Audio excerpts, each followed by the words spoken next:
안녕하세요. 30대 후반에 이혼에 성공한 평범한 여성이에요. 살면서 힘든 일 한번 겪지 않고 사는 사람이 어디 있겠어요? 저도 그렇게 생각하며 여태 살아왔거든요. 그런데 정말 견딜 수 없는 일 앞에서는 아무것도 필요 없더라고요. 그 어떤 긍정적인 생각도, 인내도요. 이런 생각을 하게 만든 건 바로 시부와 전 남편이었죠. 저는 평범한 직장인으로 남들보다 조금 더 아껴 쓰는 버릇이 있었어요. 부모님이 두 분 다 불필요한 소비를 좋아하지 않으셨고, 항상 꼼꼼하게 가계부까지 적어서 관리하셨기 때문에 일을 보고 자랐죠. 그래서 부모님은 돈을 알뜰살뜰 모으셨고, 노후 걱정 없이 잘 지내고 계시거든요. 아버지는 재테크도 잘 해놓으셔서 은퇴하시고도 전혀 걱정이 없으실 정도였죠. 그런데 시댁은 저희와 전혀 다른 상황이었어요. 시부는 은퇴하기 전까지 평범한 직장인이었는데 완전 기분파였거든요. 예전부터 그런 시부의 행동을 보며 불안해서 남편에게 말하기도 했죠. 여보, 아버님 돈을 너무 많이 쓰시는 것 같아. 당신이 적당히 쓰시라고 좀 말려야 하지 않을까? 오죽하면 며느리가 시부의 소비 습관에 대해서 이렇게 말했겠어요. 그런데 정말 다른 사람들에게 과시하기 위해 번 돈을 족족 다 쓰셨거든요. 괜찮아. 아버지도 다 생각이 있으시겠지. 아무 생각 없이 저렇게 돈 쓰시지는 않을 거야. 반면 남편은 불안하지도 않은지 항상 저를 위로하면서 이런 말을 했죠. 노후를 다 대비해 놓으셨을 거다. 괜찮을 거다. 아들이 그런 말을 하니 저야 믿을 수밖에요. 그런데 걱정은 시부가 은퇴를 하고서 더 커지기 시작했어요. 월급은 이제 더 이상 나오지 않는데 시부의 지출은 여전히 거대했거든요. 시부는 허언과 허세가 있었는데 부자처럼 돈을 쓰려고 했어요. 제일 어이가 없었던 건 외식을 할 때였어요. 시부가 한 달에 몇 번이나 외식을 하자고 하는데 그것도 항상 비싼 코스 요리집이나 장어, 참치횟집 이런 곳만 고르는 거예요. 물론 돈 없다고 그런 곳을 못 가는 건 아니죠. 그런데 그런 곳에 가서 하는 행동에 더 큰 문제가 있었거든요. 그런 고급 음식점은 서비스가 좋을 수밖에 없잖아요. 그런데 시부는 꼭 가게 직원들에게 돈을 쥐어주더라고요. 현금을 5만 원짜리를 턱턱 쥐어주고는 팁이라고 아가씨 참 잘해서 주는 거라며 항상 그런 식으로 인심이 후한 척을 했거든요. 게다가 은퇴 후 식사비는 정작 우리가 내는데도 그런 식으로 직원들에게는 본인이 꼭 돈을 주며 주변 사람의 시선을 즐기곤 했어요. 돈이 많아 보여서 잠깐의 부러움이야 살 수도 있겠지만 그게 정상적인 일인가요? 우리 수준에 맞지 않는 일이라고 생각했어요. 한 달에 한 번 가서 즐기기도 어려운 곳에 매주 주말마다 가서 돈을 쓴다니요. 게다가 나중에는 그 팁으로 주는 돈도 남편 주머니에서 나갔거든요. 그래서 하루는 시부에게 마음 단단히 먹고 말했죠. 아버님, 앞으로 이렇게 호화로운 음식점은 자주 못 올 것 같아요. 드시고 싶으신 게 있으면 집 근처 저렴한 맛집도 있으니 그쪽으로 모실게요. 시부가 장어를 먹고 싶다고 해서 단골 장어집에서 먹고 돌아오는 길이었어요. 그날도 어김없이 시부는 가게 직원에게 10만 원을 쥐어주었죠. 왜 우리가 여길 자주 못 와? 너희 그만큼 능력 안 돼? 그런데 싼 집은 싼값 한다는 거 모르진 않지? 너희가 지금껏 여기서 맛있는 장어 먹을 수 있는 건 다 내 덕분이었잖아. 그러면 이제는 나도 너희 덕 볼 때도 됐지. 왜 너희 마음대로 가게를 바꾼다 만다야? 아버님, 저희도 좋은 곳 자주 오고 싶죠. 하지만 아버님 은퇴하시고 이제부터는 저희가 음식값 내야 하는데 이 사람도 그렇고 저도 그렇고 돈 펑펑 쓰면 쓸 만큼 모으지를 못해요. 앞으로 2세 계획까지 있는데 나중에 진짜 고생할 거예요. 최대한 이성적으로 말했지만 시부는 화만 냈어요. 야, 우리 아들이 돈 벌어서 우리한테 쓴다는데 네가 왜 옆에서 난리야? 너는 너희 집에나 잘해. 우리 집 일에 끼어들지 말고. 결혼했는데 내 집, 네 집이 어디 있어요. 양가 부모님 모두 평안하셔야 저희도 마음이 편하죠. 그리고 제가 이런 말 하는 거 마음에 안 드실 수 있지만 지금 남편이 얼마나 급하면 저한테 돈을 빌려달라고 하겠어요? 그래서 너는 시아버지한테 돈 주는 게 그렇게 아깝디? 그래서 지금 여기 와서 이 난리 피우는 거야? 식사 잘하고 기분 좋게 나왔는데 땅바닥에 처박으려고? 아버님, 아무리 그렇게 말씀하셔도 저희는 더 이상 못 맞춰드려요. 남편 월급이 겨우 300만 원 정도 되는데 그 절반이 아버님 앞으로 나가고 있어요. 애 생각해서 미리 저축하는 건 꿈도 못 꾸고 있고요. 이렇게 여윳돈 없이 있다가 두 분 아프기라도 하면 어떻게 될 것 같으세요? 목돈이라도 필요하게 되면 진짜 난리 나는 거라고요. 한번 보세요. 남편 지출금의 절반이 아버님한테 든다는 거. 결국 월급 명세서와 지출비 내역을 들고 가서 확인까지 시켜드렸죠. 그렇게 하면 시부가 고민하는 척이라도 할 거라고 생각했는데 전혀 아니더군요. 시부는 도리어 더 화를 냈어요. 이딴 거 왜 보여줘? 자식이 부모한테 돈 쓰는 건 당연한 거지. 내가 돈 쓴 만큼 너희도 돈 쓰는 게 그렇게 아깝냐? 이래서 자식 키워봤자 헛수고라니까. 네, 그간 아버님 덕분에 비싸고 좋은 곳 많이 간 것도 사실이죠. 하지만 저희가 가고 싶다고 간 건 아니잖아요. 그리고 분명히 말씀드렸어요. 제발 소비를 좀 줄여달라고요. 이대로라면 아버님이 쓰시는 돈 저희가 고스란히 드려야 하잖아요. 그러니 걱정돼서 이런 말씀 드리는 거예요. 은퇴한 부모님께 자식들이 돈 쓰는 거 당연하다고 생각해요. 그런데 아버님은 딱히 필요 없는 곳에 돈을 낭비하시잖아요. 필요 없는 곳? 넌 내가 남들 접대하고 너희들하고 좋은 음식점에 오는 게 필요 없다고 생각하냐? 네, 근처 맛집만 가더라도 이렇게 비싸지는 않아요, 아버님. 그리고 오늘도 보세요. 모두가 아버님처럼 직원한테 돈 주는 거 아니에요. 우리나라가 팀 문화가 있는 것도 아니고요. 직원들이 우리한테만 눈에 띄게 더 잘해준 게 있나요? 그렇지도 않은데 아버님은 괜히 돈 쥐어주시고 그 사람이 고맙다고 하면 기분 좋아하시잖아요. 지금까지는 이야기하기 조심스러운 부분이라고 생각해서 참았지만 이제는 은퇴하셨으니까 저희 생각에 따라주시면 좋겠어요. 너는 그럼 팁 주는 게 아까워서 지금 나한테 이딴 소리나 하는 거냐? 나더러 질 떨어지는 가게나 가서 급 떨어지는 인간들하고 같이 식사하라고? 아버님, 같이 즐겁게 식사하는데 질이랑 급을 왜 나누시나요? 중요한 일이 있으시면 좋은 곳에 가실 수도 있죠. 그런데 아버님은 별일이 아니더라도 꼭 그런 곳에서 식사하고 돈을 내시잖아요. 보세요. 여기 남편 카드 명세서. 아버님이 쓰신 돈 메워놓느라 다른 곳에는 돈을 못 써요. 시부와의 대화는 다람쥐 쳇바퀴 돌듯 같은 자리에서 뱅뱅 돌기만 했습니다. 시부가 일할 때도 못마땅해서 남편에게 몇 번이나 얘기를 했었는데 은퇴 후에도 이렇게 돈을 쓰는 걸 보니 미치겠더라고요.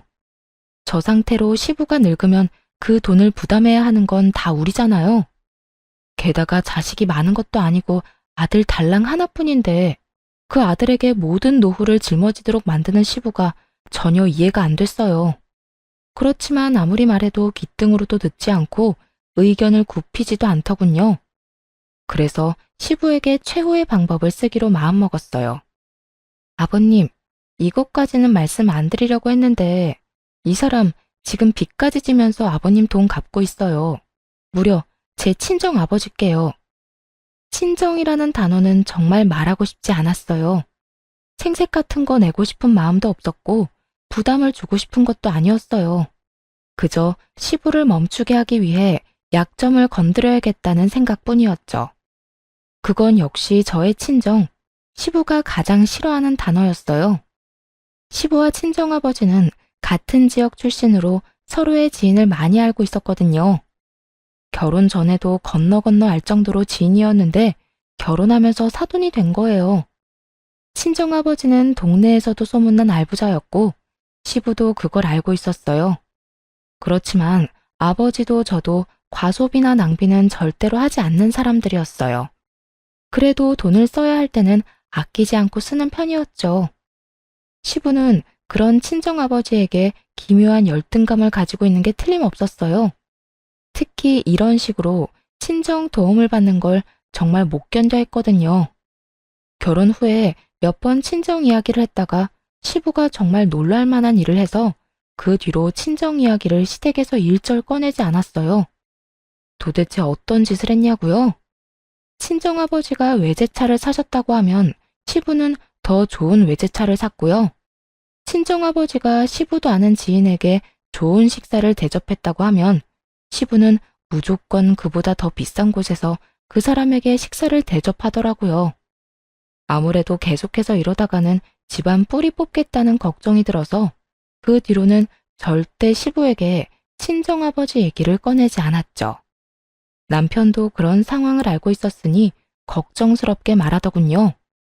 여보, 친정 얘기는 하지 않기로 했잖아. 다급하게 저를 말리는 남편에게 시부가 화를 버럭 냈어요.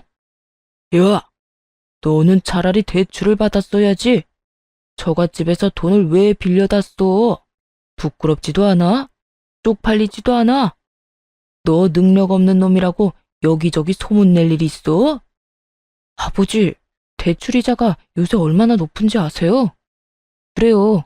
처갓집에서 돈 빌렸습니다. 5천만 원 차용증까지 써서 빌렸어요. 무이자로 편할 때 갚으라는데 그 좋은 조건 놔두고 왜 대출을 써요? 제가 돈 빌린 것도 다 아버지 때문인데. 그래서 지금 돈 적게 쓰시라고 말씀드리고 있는 거잖아요. 친정에서 돈을 빌리자고 말한 건 저였어요.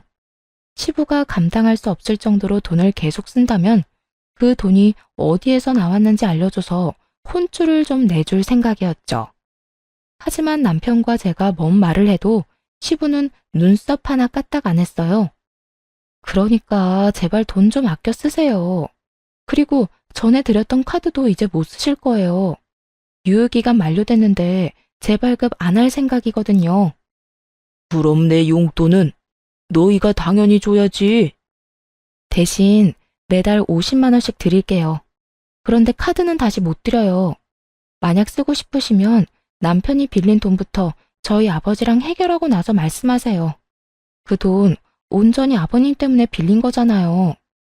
갚으라고 하진 않을 테니까 제발 앞으로 더 쓰지만 마세요. 그렇게 이야기하자 결국 시부가 꼬리를 내리더군요. 내가 왜 사돈이랑 돈 이야기를 해? 그것도 내 허락 없이 빌린 돈으로. 그건 너희가 알아서 해야지. 정말 더럽고 치사해서 이제 너희한테 돈 달라고 안 한다. 그러니까 앞으로 이런 선 넘는 말 나한테 하지 마라. 어디 며느리가 눈에 힘 빡 주고 시아버지를 쳐다보면서 지적질이야? 할 말이 크게 없었는지 시부가 마지막으로 투덜거리고는 집으로 돌아갔어요. 그 모습을 보면서 진짜 가슴을 쓸어내렸잖아요. 이렇게까지 했으니 좋아질 거라는 생각을 하면서요. 그런데 세상 일이 그리 만만한 게 아니더군요. 몇 달간 연락이 없어서 시부가 드디어 정신 차렸다고 생각했거든요. 시부에게 놓은 따끔한 주사가 약발을 제대로 발휘하나 보다 했는데 그게 절대 아니었다는 걸 깨닫게 됐어요. 카드를 끊고 매달 용돈을 정해줬으니 안심한 제가 정말로 순진한 사람이었더라고요. 시부는 그 이후로도 수많은 지인들에게 돈을 펑펑 쓰고 돌아다녔어요. 예전보다 더 많이, 더 성대하게 말이죠. 그 소식을 어떻게 들었는 줄 아세요? 바로 친정아버지의 입을 통해 알게 됐답니다. 야, 너희 시아버지 지금 난리도 아니던데 괜찮은 거 맞아? 어머니에게 반찬을 받으러 친정에 잠시 들렀는데 친정아버지가 걱정스러운 얼굴로 말을 건네셨어요. 어? 무슨 난리? 우리 요새 연락 많이 안 해. 주말마다 가던 것도 한 달에 한 번으로 줄였고. 근데 무슨 일인데? 모임 사람들 몇 명 데리고 가서 완전히 돈 펑펑 쓰고 왔다는데 저번에 식사 같이 하고 온 정 사장이 그러더라고. 은퇴 기념이라고 식사 대접했다는데 영수증에 찍힌 돈이 300만 원이 넘었단다.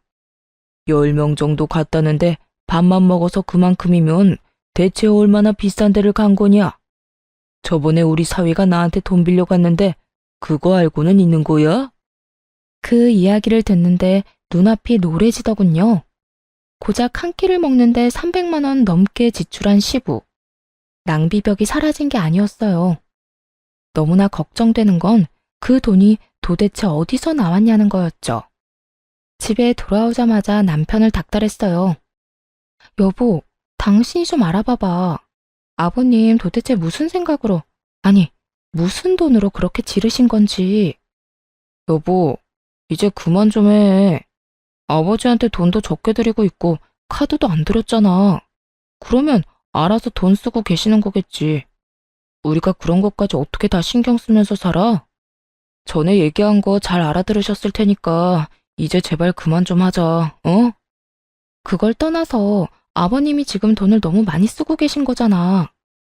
하루에 300만 원 이상 지출이 나오는데, 여보, 이건 그냥 아버님께 맡겨서 될 일이 아니라고.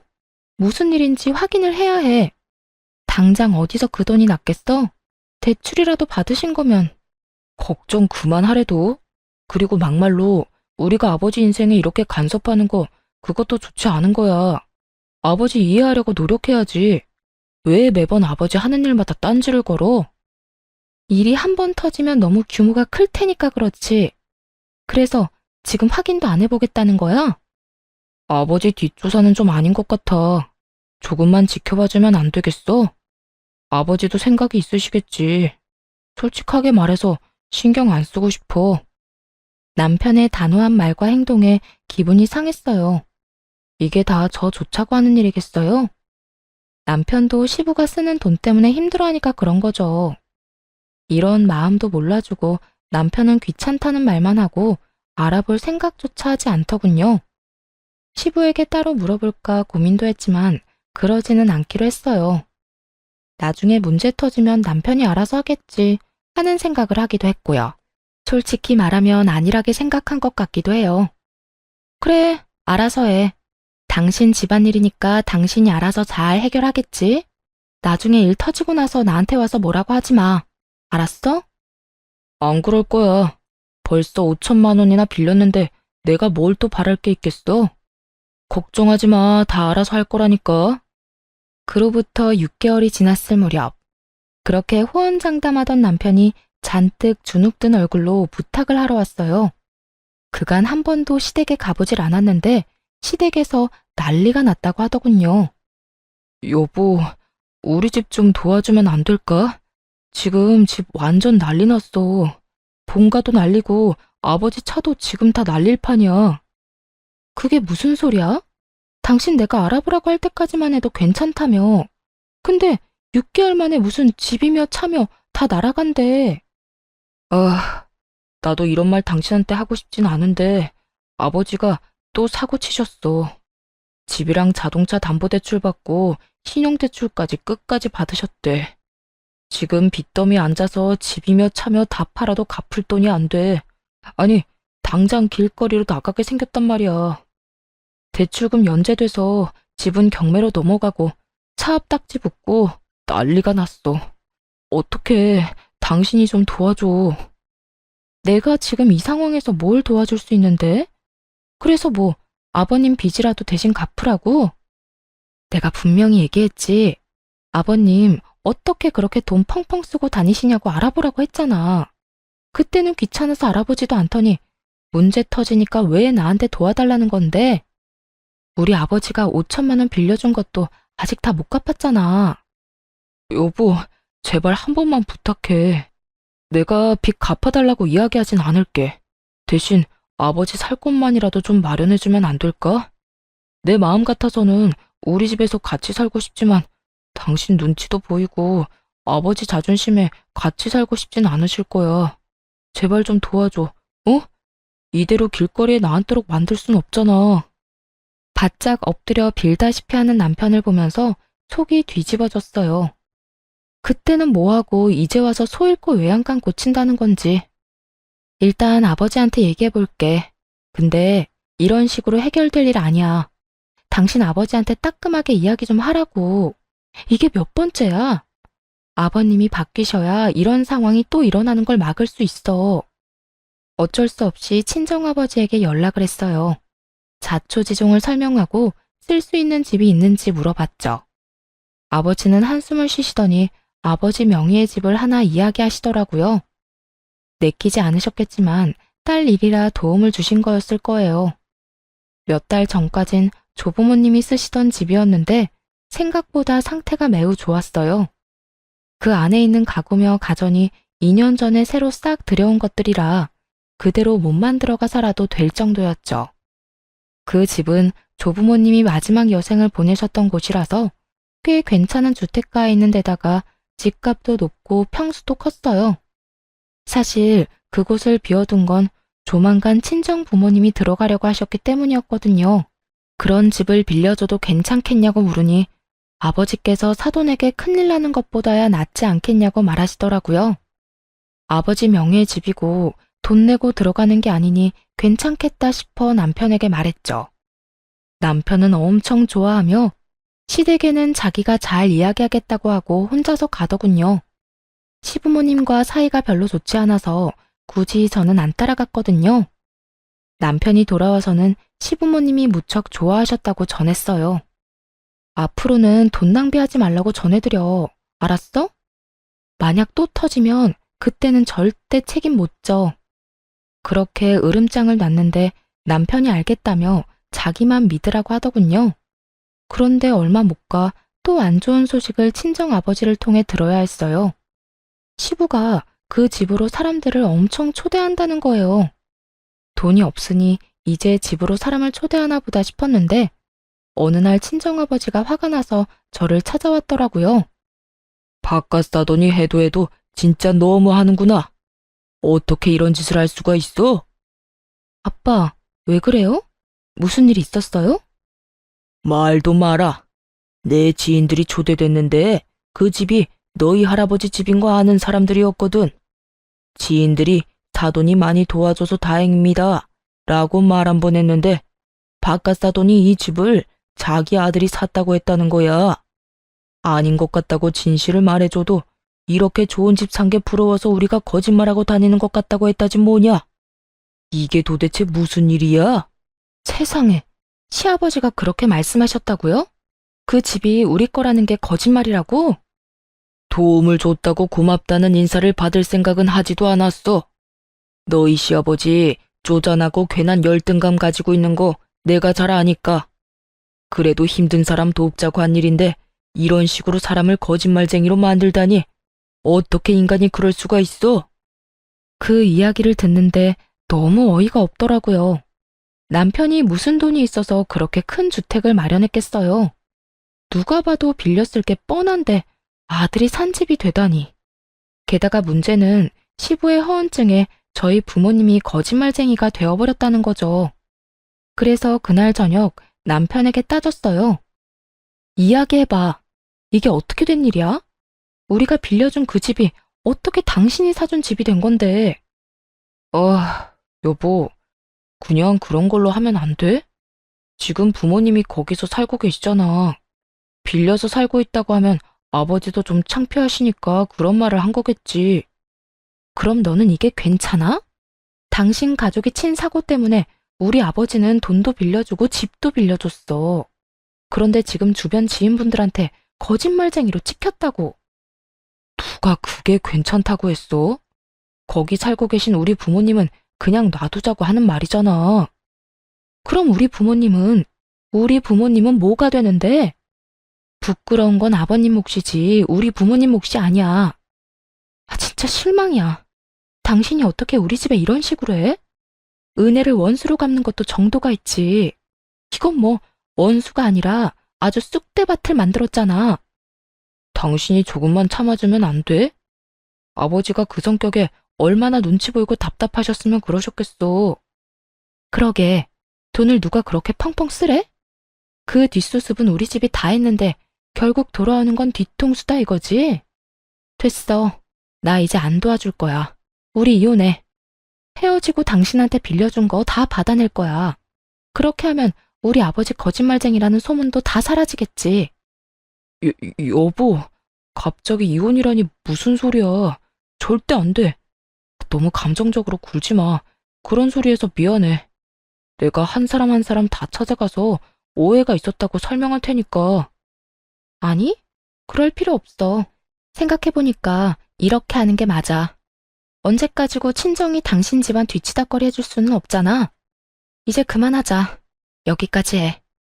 그렇게 이혼하자고 했지만 역시나 남편은 받아들이지 않았어요. 이혼하게 되면 빌린 돈도 다 갚아야 했고 집도 다시 되돌려줘야 했으니까요. 하지만 이미 정이 확 떨어져 버린 걸 어쩌겠어요. 마음이 초조했는지 남편이 사정하고 비는데도 바로 소송 시작했어요. 당신이 아버님 사고 친 거 수습하면 합의 이혼 정도는 할게. 그런데 수습도 안 하면 합의는 절대 없을 거야. 그리고 이혼하고 나면 내가 그 집에서 살 테니까 당신 부모님한테 다른 집 구하시라고 전해줘. 여보, 진짜 이럴 거야? 왜 이렇게 사람이 냉정해? 날 이렇게 만든 건 당신 집안 사람들이야. 내 탓을 하지 말고 당신 아버지를 탓해. 난 뒤통수 치는 사람들하고 가족 못해. 결국 이혼 소송이 진행됐습니다. 그동안에도 시부모는 연락 한 번 없었어요. 하긴 생각해보면 저와는 사적으로 연락한 적이 별로 없으니 그러려니 했죠. 곧 남이 될 며느리한테 뭐라 할 말이 있겠어요? 그런데 이혼 판결이 났는데도 시부모가 그 집에서 나갈 생각을 하지 않더군요. 전 남편은 연락을 받지도 않았고요. 설마 이대로 모르쇠 하고 눌러앉으려는 건가 의심하는 차에 친정아버지가 모임에 가셨다가 노발대발하며 오셨어요. 그 인간들 골 때리는 짓 계속하네. 이번에는 생일잔치 한다고 우리 집에 사람들 초대했단다. 세상에 무슨 낯짝으로 그런 짓을 해? 나가라는데도 안 나가고. 오히려 그 말을 듣고 이번이 기회라고 생각했어요. 그래서 생일잔치에 초대되었다는 분들이 그 집에 갈 때 따라갔죠. 집 안으로 들어가니 난리도 아니더군요. 전 시부 생일이랍시고 온갖 치장을 해놓고 조부모님의 텃밭마저 해집어놨더라고요. 그리고 그곳에서 연락도 받지 않던 전 남편과 마주했죠. 당신이 여긴 왜 왔어? 내가 못 올 곳 왔어? 여기 우리 아빠 집이잖아. 나가라고 그렇게 말했는데도 안 나가더니 남의 집에서 잔치까지 해? 당신이 내 연락 다 무시하길래 여기까지 왔다. 왜? 당장 짐 싸서 나가? 그러자 전 남편이 급히 다가오더니 손을 붙들고 내보내려고 하더군요. 그때 전 시부가 나타났어요. 이게 누구야? 거짓말쟁이들 아니야? 우리 아들이 나한테 사준 집을 자기들 집이라고 우긴 사람들. 난 자네 가족은 초대 안 했는데 왜 여기 왔어? 꼴값 돌려고 왔어? 왜? 우리가 이런 좋은 집에서 사니까 배가 아픈가 봐? 전 시부는 진실도 모르면서 엄청 세게 나오더군요. 많은 사람들이 보는 앞에서 저와 친정 부모님을 욕보이고 싶었나 봐요. 주변 사람들도 아주 흥미진진하게 바라보고 있었고요. 거짓말쟁이? 아직도 그딴 소리 하는 거야? 그럴 줄 알고 나도 그냥은 안 왔지. 이거나 확인하고 이야기하자고. 그따위 종이 쪼가리가 뭐라고? 부러우면 그냥 부럽다고 말해. 여전히 말이 전혀 통하지 않더군요. 결국 친정아버지께서 경찰에 신고했어요. 예, 지금 제 집에서 사돈 양반들이 안 나갑니다. 딸이 이혼 전에 시댁에 잠깐 빌려준 집인데 나가라고 해도 안 나가네요. 전 시부는 그 모습을 보더니 그제야 의심이 든 모양이더군요. 급히 친정아버지 손에 들린 종이를 낚아챘어요. 그 종이가 뭐였냐고요? 이 집 주소로 된 등기부 등본이었죠. 거기엔 당연히 친정아버지 이름이 적혀 있었고요. 이거 거짓말이지? 야, 아들, 왜 이 집이 이 인간 집이야? 아버지, 제가 좀 이따 말씀드릴게요. 우선 사람들부터. 이게 다 뭐냐고 묻잖아. 너 설마 이 인간들 집 빌려온 거야? 너 나한테는 돈 주고 빌렸다며? 설마 거짓말한 거야? 제대로 말해보라고 이 자식아. 아버지가 먼저 잘못하신 거잖아요. 처갓집에 열등감 갖고 계신 거 뻔히 아는데 어떻게 진실을 말씀드리겠어요? 그랬으면 여기 들어와서 살 수나 있었겠어요? 뭐? 이 자식이? 저도 이 집을 그냥 빌려온 줄 아세요? 자존심 다 팽개치고 마누라 앞에서 바짝 엎드려서 빌었다고요. 그리고 제가 언제 이 집 사드렸어요? 처음에 분명히 빌렸다고 말했어요. 그걸 사람들한테 멋대로 아들이 사준 집이라고 말하고 다닌 건 아버지고요. 전 남편의 폭탄 발언에 주변에 있던 사람들이 모두 쑥덕거렸어요. 그럼 이 집이 진짜 자기 집이 아니었던 거야? 사람들한테는 자기 아들이 사준 집이라고 그렇게 자랑을 하더니 아무리 허풍이 세도 그렇지 거짓말을 하면 쓰나? 게다가 진짜 집주인을 거짓말쟁이로 모함한 거지? 최악이다. 그런데 차압딱지랑 경매는 또 뭐야? 우리한테는 집 팔고 새 집에 이사 왔다고 하지 않았어? 우리한테도 거짓말한 거지 뭐. 어풍쟁이가 거짓말 하루 이틀 하나? 자식만 불쌍하네. 아버지 때문에 처가에 빚도 지고 이혼까지 하게 됐으니. 사람들의 목소리가 커질수록 전 시부와 전 남편의 싸움도 더 격해졌어요. 제발 이제 그만 좀 하시라고요. 입만 열면 거짓말인데 제가 불쌍하지도 않으세요? 저 이제 돈 한 푼도 없이 살아요. 왜 넌 능력이 그것밖에 안 돼? 아들이 아버지 부양하는 게 당연한 건데. 그리고 처음부터 이 집이 저 인간들 집인 거 알았으면 나도 여기 안 들어왔어. 아버지를 돕지 말 걸 그랬어요. 거리에 나앉아서 구걸을 하든 말든 신경 쓰지 말았어야 했다고요. 당신 같은 작자도 아버지라고. 내가 미친놈이지. 와이프가 경고했을 때 알아듣고 연을 끊었어야 하는데. 너 말 다 했냐? 이런 싸가지 없는 놈이. 왜요? 한 대 치시게요? 쳐요 쳐. 한 대 맞고 연 끊읍시다.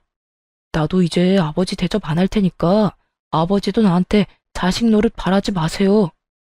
두 사람이 옥신각신하는 모습에 지인들 모두 두 사람을 욕하며 떠나갔어요. 어느새 텅 빈 마당에는 친정 식구와 전 남편 식구만 남았죠. 전 시부가 한숨을 푹 내쉬며 한탄하더군요. 내가 이제 사람들 얼굴을 어떻게 봐? 너랑 네 와이프가 다 망쳤다. 너는 며느리란 애가 꼭 이렇게까지 해야 했어? 우리가 남도 아니고 가족인데. 그 이야기를 듣는데 어이가 없더군요. 가만 보니 전 남편이 이혼 이야기도 안 꺼낸 것 같았어요. 죄송한데 저희 이제 남이에요. 저 남편이랑 이혼했거든요. 그래서 이 집 제가 들어와서 살려고 나가시라고 한 거고요. 전 남편이 연락을 하도 안 받아서 직접 왔으니 그렇게 하시고 돌려주세요. 이미 이혼했다는 말을 듣자마자 시부가 깜짝 놀라더군요. 솔직히 전 시부가 아무렇지 않게 여길 줄 알았거든요. 처음에 지출 좀 줄이시라고 바른말 좀 했다고 싸우고 나서 그 뒤로는 명절에도 한번 가보지 않았으니까요. 시댁에서도 굳이 저를 찾지 않았고요. 그런데 전 시부는 많이 놀란 것 같았어요. 뭐? 야 이놈아! 너는 왜 이 중요한 이야기를 안 했어? 너 얼마 전부터 여기 들어와서 살던 게 별것 때문이 아니라 이혼해서 그런 거였어? 그럼 빌린 돈은? 이 집은? 내가 쓴 돈들은 어떻게 갚을 거야? 역시나 걱정하는 이유가 돈 때문이었더라고요. 얼마나 많이 썼는지 본인이 잘 알 테니까요. 그런 어이없는 전 시부의 말에 전 남편이 더 열받았는지 소리치더군요. 이게 다 아버지 때문이잖아요. 아버지가 사고치는 바람에 와이프가 열받아서 이혼하자고 한 건데 저 진짜 돈 한 푼도 없거든요. 그러자 전 시부가 무너지듯 저한테 다가와 말했어요. 아가, 제발 우리 좀 살려다오. 이 집에서 나가면 우리 갈 곳이 없어. 제발 부탁이다. 조금만이라도 더 살게 해주면 안 되겠니? 벌써 몇 달 동안 기다렸거든요. 이미 이혼 소송하면서 그 집에서 나오시라고 말했는데 전 남편이 안 전했나 보네요. 근데 그게 제 잘못은 아니잖아요. 제가 아버지 집 놔두고 다른 데서 살 필요도 없죠. 지금 돈도 없는데. 그래도 우리가 봐온 정이 있는데 이렇게 한 번만 더 부탁할게. 응? 이대로 길거리에서 구걸이라도 하라는 말이냐? 어떻게 돈이 좀 모을 때까지만이라도 봐주면 안 되겠어? 처음으로 전 시부가 애원했지만 단호하게 퇴거 명령 소송을 해서 내보냈어요. 그리고 그 집에는 제가 들어가게 됐죠. 전 남편은 신혼집을 팔아치워서 저에게 재산 분할과 위자료를 주었고 친정아버지에게 빌린 돈을 모두 갚았어요. 그리고 조금 남은 돈으로 그 사이에 생긴 전 시부 빚을 또 갚았다고 하더군요. 친정아버지 집에서 쫓겨나서는 돈이 없어서 월세를 구하며 살고 있다고 했고요. 정말 웃긴 건 이 난리통을 겪고도 전 시부의 허세병은 고쳐지지 않은 건지 무조건 좋은 곳으로 집을 구해야 한다며 전 남편을 괴롭혔다는 거예요. 그래서 결국에는 전 남편이 한밤중에 몰래 부모님 놔두고 도망갔다고 하더군요. 그 이야기 듣고 얼마나 웃었는지 몰라요. 친정아버지 말로는 전 시부가 모임 사람들에게 돈을 빌리고 있대요. 그동안 비싼 음식 많이 받아먹은 이들이 돈을 좀 빌려줬다는데 그거 가져가고는 갚는 날을 차일피일 미루기만 한다고 하더라고요. 게다가 월세도 제대로 못 내서 매번 쫓겨난다고 하니 여전히 반성은 안 하나 봐요. 그런데 이혼하고 몇 달이나 지나서 전 시부모가 연락을 해왔어요. 중요하게 할 말이 있다며 만나자길래 혹시 몰라 친정아버지도 함께 모시고 갔죠. 무슨 이야기를 하는지 들어보니 가관도 아니더군요. 네 결혼 반지 우리들이 준 돈으로 맞췄으니 그거는 돌려줘야 하지 않니? 한 1,000만 원은 들여서 해준 건데 이혼한 마당에 당연히 돌려줘야지. 우리가 여태 그걸 잊고 있다가 이제 와서 생각나서 연락한 거야. 웃음이 나더군요. 그게 언제적 일인지 침착하게 두 사람에게 말해주었죠. 그 귀금속들 지금 저한테 없어요. 두 분 아드님이 아버님 빚 갚는 데 쓸 거라고 다 되팔았으니까요. 그러자 전 시부의 얼굴이 확 일그러지더군요. 조금이라도 돈을 마련할 수 있을 거라는 즐거운 마음으로 찾아온 것 같은데 이미 팔아버렸다고 하니 당황한 듯 했어요. 거짓말이지? 그걸 왜 팔아? 결혼 반지인데. 우리 아들 지금 여기 없다고 거짓말하는 거면 어디다 팔았는지도 알아요. 그 사람이랑 제가 직접 가서 같이 팔았거든요. 확인하고 싶으시면 말씀드리는 금은방 가서 확인해 보세요. 판매금은 모조리 남편 계좌로 들어갔으니 그것도 확인하시고요. 애꿎은 데서 찾지 마시고 아들한테 달라고 하시지. 그런데 그 사람 어디 갔나 보네요? 그래도 부모라고 책임은 질 줄 알았더니 제 말에 전 시부가 버럭 화를 내더군요. 자식이 왜 말도 없이 떠났는지는 생각해 보지도 않고 그저 신세 한탄만 하는 거 보니 여전한 것 같더라고요. 그 인간 같지도 않은 놈이 우리 버리고 갔어. 이렇게 될 줄 알고 그것도 다 팔고 간 게 틀림없어. 아니, 어떻게 자식 새끼가 부모를 책임도 안 지고 도망이 나가? 이게 말이 되냐? 자식 욕할 거 하나도 없어. 이건 다 자네 잘못이지 않은가? 얼마나 자식 속을 썩였으면 여태까지 참던 자식이 이제 와 도망을 가? 자식이 왜 도망갔는지 몰라서 지금 이래? 어세도 병은 병이야. 이러니 자식이 못 견디고 치를 떨며 떨어져 나간 거지. 정신 좀 차려. 언제까지 이렇게 살 거야? 친정아버지의 따끔한 말에 전 시부는 아무 말도 못하더군요. 이미 아들은 부모를 버리고 떠났고 아무것도 없이 남겨뒀잖아요. 자기 무덤 자기가 팠으니 할 말 없을 수밖에요. 결국 전 시부는 친정아버지와 대화 후 본전도 못 찾고 쫓겨나 버렸죠. 그 뒤로 두 사람이 어떻게 사는지 듣지도 못했어요. 전 남편은 전 남편대로 아무것도 없이 어디서 새로운 시작을 하는지 듣지도 못했고요. 그렇게 저와의 인연은 확실하게 끊어졌어요. 사실 허세가 나쁘다고만 생각하진 않아요. 그렇지만 너무 과도하거나 분수에 맞지 않은 소비는 본인의 목줄만 죄일 뿐이에요.